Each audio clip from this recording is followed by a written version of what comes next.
नमस्कार दोस्तों, आपका इस वीडियो में फिर से स्वागत है। तो पिछली वीडियो में हमने बात की थी कि रेखा रूप और इनके बारे में। तो आज हम रंग के अंदर ही आती है तान की यानी शेडिंग। तो इस पे हम बात करेंगे। तो आगे बिना किसी देर के चालू करते हैं। रंग, अब तान को पढ़ते हैं अपन। तान रंगत के हल्के व गहरेपन को कहते हैं, मतलब कि हल्कापन और गहरापन। किसी भी रंग में जो हल्कापन और गहरापन आता है उसे तान कहते हैं। यह पहले अपने उसमें भी पढ़ा था, मान भी होता है एक तान। ये इन दोनों में एक ही शब्द भी नाम अलग अलग है। यह रंगत में सफ़ेद तथा काले के परिणाम का द्योतक है। मतलब कि अगर न पर किसी भी रंग में अगर अपन काला रंग मिला देंगे या सफ़ेद रंग मिला देंगे जिसका हल्का और गहरापन हो जाएगा। किसी भी वर्ण में सफ़ेद या काले की मात्रा के अंतर के से उसके अनेक तान प्राप्त कर सकते हैं। तान किसी भी चित्र में प्रयुक्त वर्ण आयोजन की जान है। किसी भी एक वर्ण की सतह पर प्रकाश के एक समान भाव के अभाव में उस वर्ण के विभिन्न तान प्रस्तुत हो जाते हैं। इस विपरीत प्रकाश के एक समान प्रभाव होते हुए भी वस्तु के एक तलीय न होने पर उसके वर्ण के विभिन्न तान प्रस्तुत हो जाते हैं। मतलब कि सीधी सी सिंपल से बात मैं समझाता हूँ कि इसे अपन शेडिंग कहते हैं। अब शेडिंग में कितने तीन तरह के टोन होते हैं, मीडियम, लाइट और डार्केस्ट टोन, जो कि डेप्थ बताते हैं किसी भी चीज़ में। अब ये इसमें कि अपन जिस भी रंग है उसके अंदर अपन काला रंग मिला देंगे तो उसके डार्केस्ट से डार्क टोन मिलते रहेंगे। टोन मतलब टोन कह सकते हैं, शेड कह सकते हैं, कुछ भी कह सकते हैं। ये मिलते रहेंगे। और लाइट करते रहेंगे तो लाइट से लाइट प्रकाश अपन को मतलब कि लाइट शेड मिलता रहेगा। तो बस ये है वस्तुतः तान। यह क्रमिक विभाजन काले व सफ़ेद की मात्राओं के रंग में मिश्रण से प्राप्त किया जाता है, जो रंग को इनका हल्का और गहरा बनाता। कोई भी चित्र तान के अभाव में अधूरा रहेगा। यथार्थ मतलब कि असली अंकन के लिए तान आवश्यक तत्व है। पास की आकृति को गहरी तान एवं दूर की आकृति को हल्की तान में चित्रित कर परिप्रेक्ष्य के प्रभाव को उत्पन्न किया जा सकता है। परिप्रेक्ष्य मतलब कि पर्सपेक्टिव मतलब दूरी, किसी की दूरी या एक कोण में कुछ भी जा रहा हो। इसको ये इस लाइन में ये कहना चाह रहे हैं कि अगर कोई भी पास की चीज़ है उसको थोड़ा गहरा था, मतलब कि थोड़ा डिटेल में, और जो दूर की चीज़ है उसको थोड़ा हल्का रखे तो अपना पर्सपेक्टिव अच्छा सुधार सकते हैं। ये बताएं। दी आयामी मतलब 2D धरातल, मतलब कि किसी भी अपन जिसके ऊपर काम करें पर त्रिआयामी प्रभाव उत्पन्न किया जा सकता है एवं चित्र में संतुलन, विरोधाभास एवं लय आदि प्रभाव उत्पन्न किए जा सकते हैं। मतलब कि कुल मिला के अपन शेडिंग से कुछ भी चीज़ को 2D से 3D बना सकते हैं। ये और एक बात ध्यान रखना, मिनिएचर पेंटिंग कभी भी 3D नहीं होती, 2D होती है। बस उनमें थोड़ी शेडिंग वेडिंग अलग होती है और उसमें कोई कंपोजिशन इतनी सही नहीं होती है। फिर आता है पोत यानी टेक्सचर। पत्ते का टेक्सचर क्या होता है, मतलब खुरदुरा पत्ता कैसा है, कैसा क्या है। अब इस पे अपन ये बात करेंगे। किसी भी वस्तु के धरातल के गुण को ही पोत कहते हैं। ये लाइन इंपॉर्टेंट है, इसको नोट कर लेना आप। कला तत्वों में पोत का विशेष महत्व है, अतः चित्रकार को इसके प्रयोग में विशेष कुशलता प्राप्त करना अनिवार्य है। चित्रतल यानी कि कुछ भी अपन सरफेस जिस पे अपन काम कर रहे हैं पर यथार्थ अंकन की दृष्टि से पोत महत्वपूर्ण तत्व होता है। पोत की विविधता से अंतराल की गति प्रदान कर उसकी एकल सत्ता को समाप्त किया जा सकता है। ठीक है, पोत की विविधता से अंतराल को गति प्रदान। अंतराल मतलब कि एक तरह की डिस्टेंस, दो चीज़ों के बीच की डिस्टेंस। इसको आसान भाषा से समझेंगे। अगर इसको आप ज़्यादा से ज़्यादा घुमा फिरा के समझोगे तो आपको कभी ये समझ में नहीं आएगा, क्योंकि ये शब्द ही इतना भारी भारी शब्द इस बुक में यूज़ कर रहे कि आपको कंफ्यूज होने के हो जाओगे। और परीक्षा में कंफ्यूज वाले शब्द भी पूछते, मेन जो शब्द आएंगे ना फिर आप भूल जाओगे। फिर चित्रकार दिया है, फिर आगे बढ़ते अपन। चित्रकार द्विआयामी धरातल जैसे कपड़ा, मिट्टी, छाल, ताड़पत्र, भित्ति आदि को अपन ने ये सब पहले पढ़ चुके हैं कि कहाँ कहाँ उपयोग होते हैं। जैसे कपड़ा, कैनवास, मिट्टी मतलब कि प्लास्टर बनाते हैं, छाल पेड़ की छाल, ताड़पत्र मतलब कि ताड़पत्र मिनिएचर पेंटिंग्स बनाने वाले, भित्ति मतलब दीवार आदि को अपनी अभिव्यक्ति का साधन बनाता है और इसके स्वाभाविक पोत का प्रयोग वह अपनी अभिव्यक्ति में करता है। धरातल की संपूर्ण अभिव्यक्ति को पोत के माध्यम से अभिव्यक्त करता है। चिकने, खुरदुरे, रुई, तेल, पत्थर, पानी आदि का अंकन पोत द्वारा ही रूप भेद को प्राप्त कर सकता है। मतलब इन चीज़ों का उपयोग में पोत उपयोग में आ जाती है। ये चिकने, खुरदुरे और रुई, तेल, और नीचे ये लाइन। ठीक है, अभिव्यक्ति चित्रकार प्राचीन समय से ही प्रयोग करता रहा है, क्योंकि कला मात्र दृष्टिगत न होकर कलाकार की अनुभूतियों के साथ बंध कर भी चली। वो 3 प्रकार के होते हैं।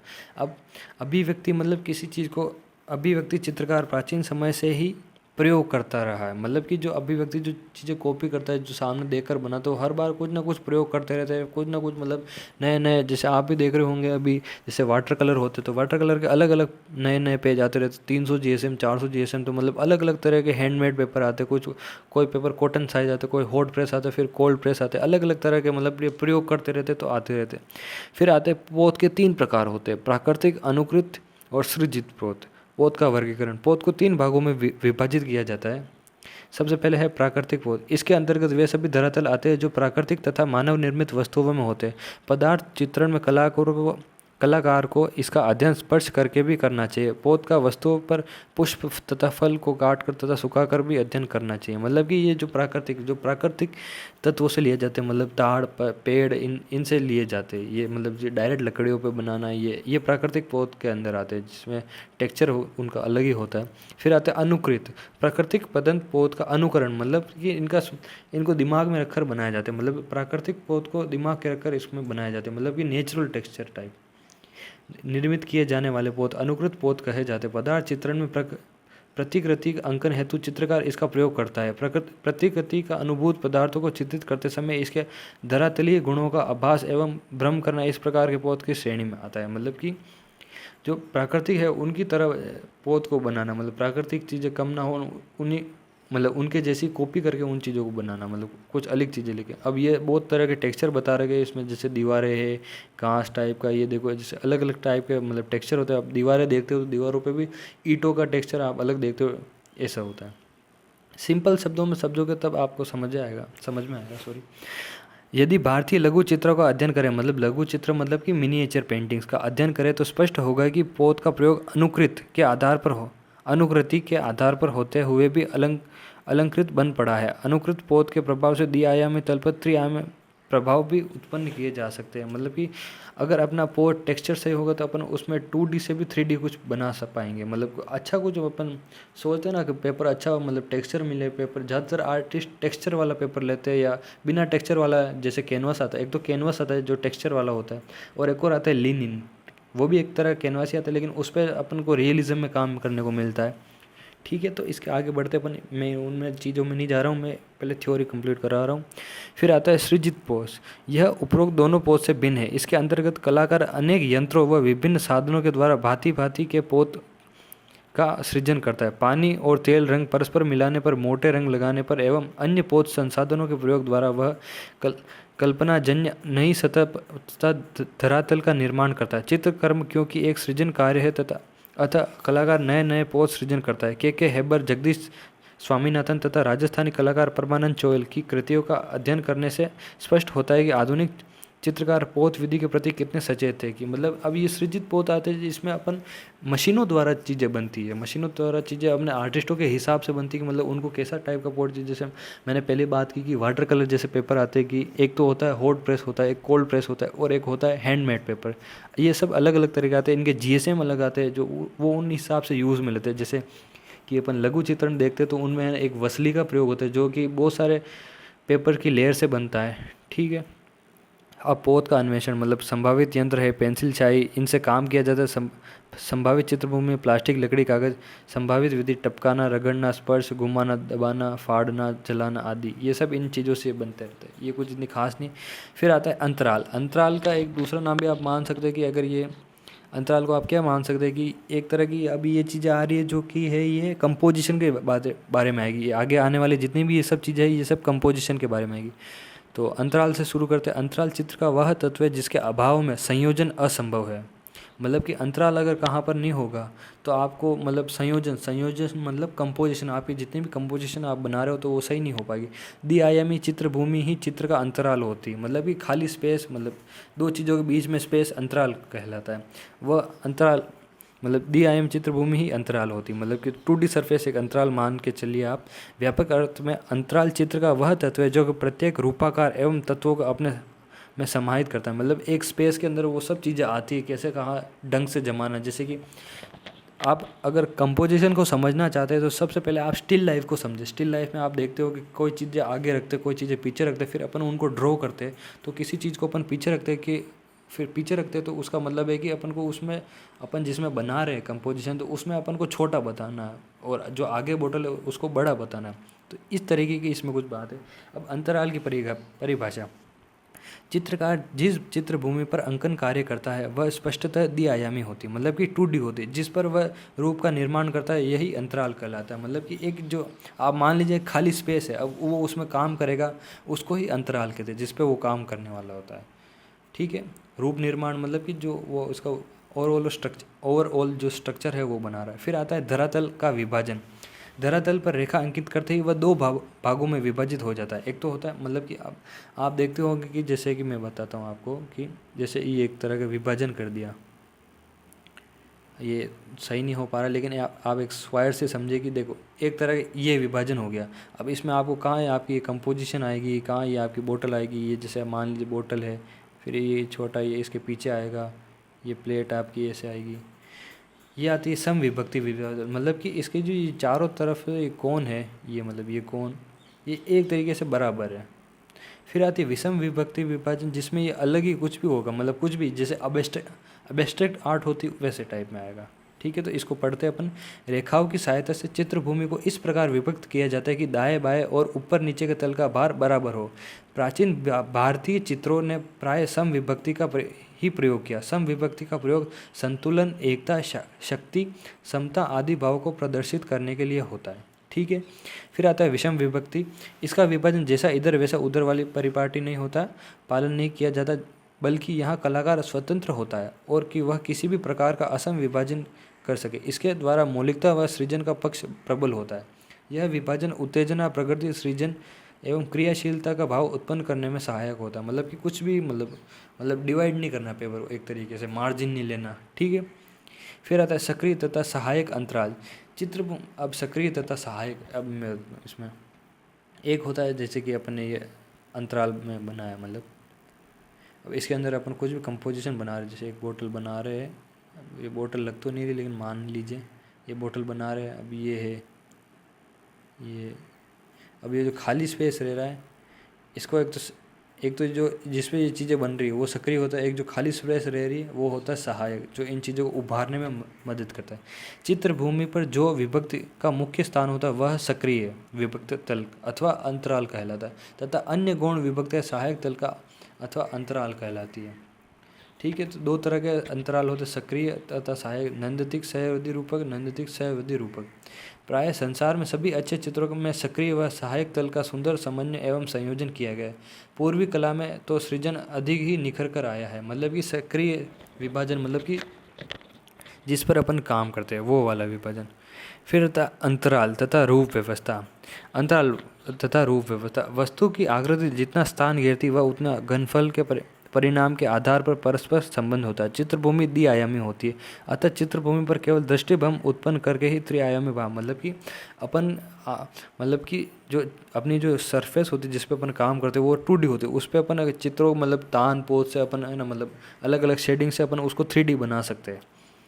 आकारों के मध्य की दूरी के प्रभाव को स्पष्ट करते हैं। चित्रभूमि पर यह प्रभाव वास्तव में उसको विभाजित करके ही प्राप्त किया जा सकता है, मतलब कि उसको बांट कर विभाजित। एक होता है अतिछांदित बल। इस विधि द्वारा आकारों के मध्य दूरी का आभास होता है। जो तल सर्वाधिक निकट होगा वह अतिछांदित नहीं होगा और जो शेष तल अतिछांदित हो सकते हैं, चाहे वह तल का परिणाम एवं समान हो। मतलब इसके अंदर आकारों के मध्य की दूरी, मतलब कि ये आप स्टिल लाइफ से दिमाग लगा कि मतलब जो आकार अपने पास है वो बड़ा नजर आएगा, जो छोटा है जो दूर है जो छोटा नजर आएगा। फिर आता है आकारों में विभिन्नता। चित्रभूमि पर जो आकार की महत्ता के अनुसार उन्हें छोटा बड़ा दिखाकर भी नियोजन किया जा सकता है। जैसे अजंता की माता तथा पुत्र वाले चित्र में तथागत बुद्ध को आकार के विशाल दिखाकर और उनकी वरीयता व ज्ञान का प्रदर्शन किया है। इस सिद्धांत का प्रयोग मिस्र की चित्रकला में, मतलब इस पैराग्राफ में ये कह रहे हैं कि अगर इसमें ये पर बताया गया है कि जो अपन किसी को मतलब सही बड़ा बताना ऐसे करना, तो वो है ना अपने जो चित्र के जो ह्यूमन फिगर है उनको छोटा बड़ा करते हैं, जिससे पता चलता है। कई बार अपन रामायण में इनमें भी देखते हैं तो चित्रों में अपन को पता चलता है। जैसे कि मतलब भागवत पुराण में देखते हैं तो अपन कृष्ण का मतलब जो भी चित्र बना हो वो सबसे बड़ा होता है, फिर बाकी सबका छोटा है। बाकी अगर कृष्ण का इन सब का बराबर होगा तो अपन पहचान नहीं पाएंगे कैसा होगा। फिर आता है आकार की स्थिति। चित्रभूमि पर आकृति को विभिन्न स्थान पर रखे दूरी का आभास उत्पन्न किया जा सकता है। मैंने पहले भी कहा कि मतलब अगर कोई भी वस्तु दूर पड़ी तो उसको छोटा कर सकते हैं, छोटा बनाएंगे, और पास है तो बड़ा बनाएंगे। चित्रभूमि में सबसे नीचा किनारा सर्वाधिक निकट और इस क्रम से ऊपर जाने पर दूर होता जाता है। मतलब कि जो अपन जिस सरफेस जिस पत्ते पे बना रहे हो उसका जो पास आने वाला भाग है वो सबसे बड़ा होगा, मतलब जो सबसे पास में होगा, और जो सबसे ऊपर वाला होगा वो सबसे दूर वाला होगा। फिर आते हैं रेखा क्षय वृद्धि। जो आकार क्षितिज रेखा के जितने निकट होता है, मतलब वह उतना छोटा और ओझल बिंदु पर जाकर उसका अस्तित्व समाप्त हो जाए। ये रेखा क्षय वृद्धि का आप लैंडस्केप से उदाहरण ले सकते हैं, क्योंकि लैंडस्केप में जो अपन को क्या सब चीज़ें बीच में लानी होती है, तो बीच में उसका क्या होता है कि जो चीज़ें दूर होती है वो अपन को धुंधली नज़र करनी पड़ती है, और ये होती है, मतलब समझ आ रहा है आपको, ओझल बिंदु जानकर उसका अस्तित्व समाप्त हो जाता है। मतलब कि दूर दूर जो चीज़ दूर जाती रहती है उसको उतनी कम डिटेल होती जाती है। ठीक है। फिर आता है वातावरणीय क्षय वृद्धि। निकट का आकार स्पष्ट तथा प्रखर वर्ण में तथा दूर का आकार अस्पष्ट का, मतलब कि जो पास वाला जो ह्यूमन फिगर होता है उसको अपन ज़्यादा डिटेल में बनाते हैं, दूर वाला होता है जिसको कम डिटेल में बनाते हैं, मतलब धुंधला सा बनाते हैं। ऐसा वातावरण जिन्हें पर्दे के कारण हुआ, जिसके इस सिद्धांत का प्रयोग करके भी दूरी का प्रभाव ला सकता है। मतलब जो पास में खड़ा है उसको डिटेल में बनाएंगे, जो दूर खड़ा है उसको कम डिटेल में बनाएंगे। चित्रभूमि पर घर्म वर्ण तथा शुद्ध रंगतों का प्रयोग निकटता और ठंडे तथा मिश्रित वर्ण का प्रयोग दूरी का बोध कराता है। मतलब कि जो अपनी डिटेल वाली आकृति उसको हम गर्म वर्ण से बताएंगे, और जो दूर वाली उसको हम ठंडे वर्ण से बताएंगे। अंतराल में आकारों के इन विधियों द्वारा संयोज कर उसमें सक्रियता तथा प्रभाव उत्पन्न कर सकते हैं। अतः चित्रभूमि पर अंतराल व आकारों का संबंध मधुर होना चाहिए। फिर आता है गोल्डन विभाजन, स्वर्णिम। ये सबसे इम्पोर्टेंट गोल्डन रूल, इसने लियोनार्डो दा विंची ने दिया था। अंतराल विभाजन का सर्वश्रेष्ठ विभाजन इसमें क्या मैथमेटिकल फॉर्म में दिया था, कि मतलब कि मैथमेटिकल फॉर्मूला के टाइप में एक ह्यूमन फिगर का होता है और वो कैसे क्या बनता है। इसने ज़्यादातर अपने चित्रों में यही यूज़ किया है, तो अपन इसको पढ़ते हैं।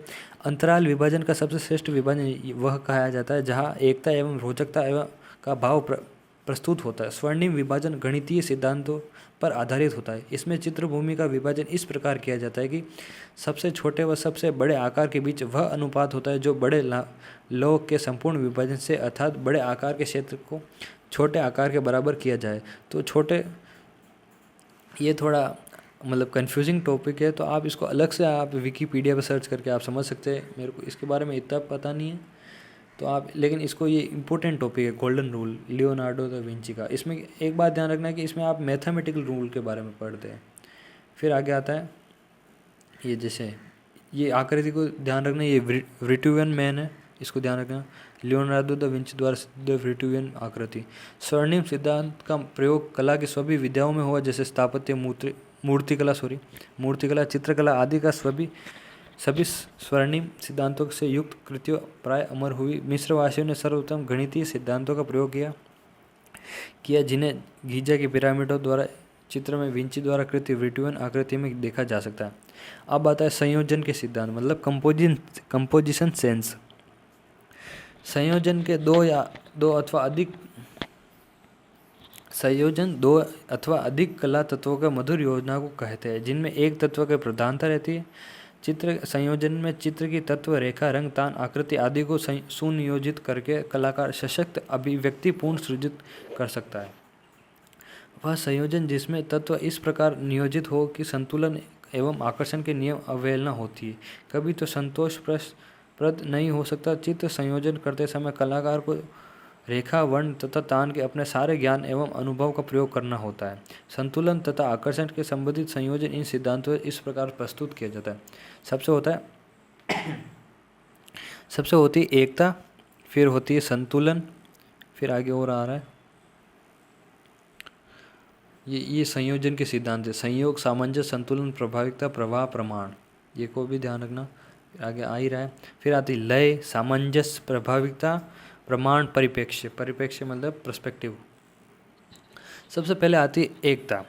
संयोजन का सबसे महत्वपूर्ण सिद्धांत माना जाता है। संयोग का अर्थ है चित्र संयोजन के विभिन्न तत्वों में जो अनुभूत एकता, समानता तथा एक प्रकार का सहचर्य संबंध जो समस्त संयोजन को एकता सूत्र में पिरोए रहता है। चित्र के विभिन्न तत्वों में तर्क संगत संबंध को संयोग करते हैं। मतलब इसका मतलब ये है कि मतलब अपन कुछ भी चित्र देख रहे हैं तो उसमें अपन को एक ऐसी चीज़ नज़र आनी चाहिए कि मतलब तीनों की भी मतलब जो ये आप देख रहे हैं जैसे अमृता शेरगिल का ये चित्र है, जिसमें बता रहा है कि अपन ये चित्र देख रहे हैं, इसमें ये योगी मतलब ये लोग ब्राह्मण बैठे हुए हैं, तो इनमें अपन को पता चला कि ये सब एक साथ बैठे हुए हैं, कुछ ना कुछ बातें कर रहे हैं, ऐसा है तो अपन को कुछ इनमें संयोग लग रहा है, ऐसा नहीं लग रहा है कुछ अलग अलग है, कुछ दूर दूर ऐसा कुछ नहीं है। तो ये भी एक तरह का इनकी कंपोजिशन इतनी बढ़िया बनाई गई है कि अपन को ये सब एक जैसे नज़र आ रहे हैं, तो इसी कहते हैं संयोग, मतलब कि सब चीज़ों का एक जैसा नज़र आना, एक चीज़ से बंधे हुए लगते हैं। मतलब कि साधारणतः चित्रण में सब जब संयोग की बात की जाती है तो चित्र के सभी तत्वों रेखा रूप वर्ण तान पोत में चित्र में एक संयोग के एक के लिए आकारों का दोहराव तत्वों को एक दूसरे के साथ जोड़ना एवं पैटर्न रंगों व चित्र चारों की सीमा रेखा आदि का भी प्रयोग किया जाता है। कलाकृति में रिक्त स्थान का सही प्रयोग भी एकता बनाने के में सहायक होता है। कभी कभी अपन को ब्लैंक स्पेस भी छोड़ना पड़ता है जिससे आकृति और अच्छी हो। जैसे कभी वाटर कलर आपने किया हो तो वाटर कलर में आप बड़े बड़े आर्टिस्टों को देखोगे तो उन्होंने वाइट कलर वो डायरेक्ट नहीं लगाए जाते, क्योंकि वाटर कलर में कभी वाइट कलर और डार्क कलर कभी डायरेक्ट नहीं लगाते, तो वो वाइट कलर की जगह छोड़ देते हैं जिससे वो चित्र और सुंदर दिखने लग जाता है। का सही प्रयोग भी एकता बनाने में सहायक होता है। चित्र रचना का संयोग दो स्वरूप सक्रिय संयोग एवं निष्क्रिय संयोग के रूप में निर्धारित किए जाते हैं। ये इतना कुछ ध्यान नहीं रखना। फिर आता है संतुलन। संतुलन प्रकृति का मूलभूत सिद्धांत है। संतुलन कला सृजन का वह सिद्धांत है जिसके अनुसार चित्रण के सभी तत्व इस प्रकार व्यवस्थित हो कि उनका भार आकर्षण समस्त चित्र तल पर समुचित रूप से वितरित हो। भार को अनिश्चित रूप से केंद्रित होने के तथा चित्र के असंतुलित होने से बचाना ही इसका ध्येय है। मतलब कि चित्र में एक तरह की हार्मोनी इतना बैलेंस हो कि अपन को सब समझ में आ लगे, कुछ अटपटा सा ना लगे। जैसे कि ये वाला चित्र देख सकते हैं, ये सब चित्र एक दूसरे से मतलब एकता के बारे में ये चित्र बनाया और संतुलन के बारे में ये चित्र बनाया कि अपन को सब चीज़ें एक जैसी नज़र आ रही है, उसमें कुछ अलग उल्टा फुल्टा ऊपर नीचे कुछ नज़र नहीं आ रहा है। मतलब आपको दरबार नज़र आ रहा है, अकबर नज़र आ रहा है, तो ये बात समझ। फिर आगे चलते संतुलन एवं दृष्टिगत भार। रेखा का भार दृष्टि रेखा का अनुसरण करती है एवं रेखा दिशा का निर्देशन करती है। रेखा की गति एवं दिशा दर्शक के दृष्टि को प्रभावित करती है। कलाकार अपने चित्र के विषय अनुसार रेखाओं का प्रयोग करता है एवं रेखा की विविधता एवं उनके प्रभाव के अनुसार चित्र में संतुलन व्यवस्था करता है। मतलब रेखाओं का भी इसमें मूल काम होता है कि रेखाओं से ये संतुलन और दृष्टिगत भार होता है। फिर आता है आकृति का भार। आकृति का भार उसके आकार पर निर्धारित करता है। आकार को छोटा या बड़ा होना उसकी चित्रभूमि पर स्थिति को निर्धारित करता है। मतलब सभी आकार एक जैसे होने चाहिए या एक से बड़ा होना चाहिए, मतलब कि कुछ समझ में आना चाहिए कि क्या कैसे क्या हो रहा है। फिर आता है वर्ण भार। वर्ण का मतलब है रंगों का भार। रेखा मतलब रंगों का सही तरीके से उपयोग करना। चित्र में उष्ण व शीतल रंगों का उचित प्रयोग वर्ण भार का उदाहरण कहलाता है। ठीक है। फिर आता है लय मतलब प्रवाह।